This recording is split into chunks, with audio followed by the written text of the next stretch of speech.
We are an endangered species, you and me. We, fans of speed. We, devotees of power. We, lovers of performance and beauty and mechanical soul. There are few places that welcome us now. We dare not speak of cams or cranks or double wishbones. We fear for our love of roaring V8s and the smell of burnt rubber. We're told to think of economy and the environment, not excitement and enjoyment. In an age of hybrid this and lentil-matic that, we are the odd ones out. Yet there is hope. There is a haven. A place that celebrates speed, grip, gears, and fun. And it's all here for you to explore.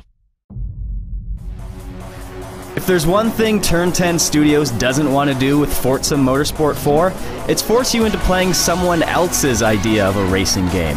For this game, it's all about letting you find your comfort zone, pick a driving style and a handful of cars that really suit you, and just sort of live in your own private Forza.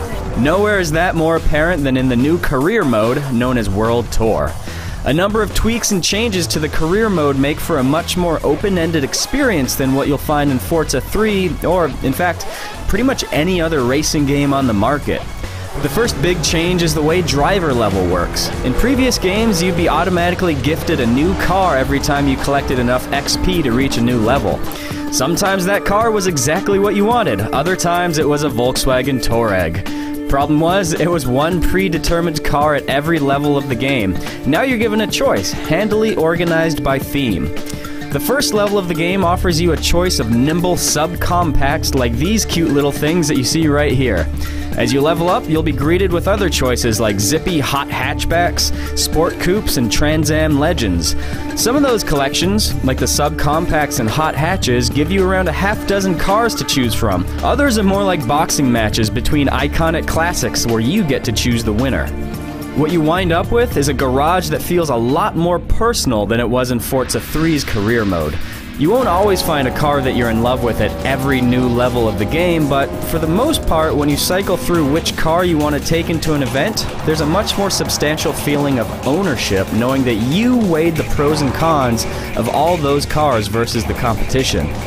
You're the one who chose to bring home that car, and that's an awfully nice feeling. Even nicer, you didn't have to pay one virtual cent for it.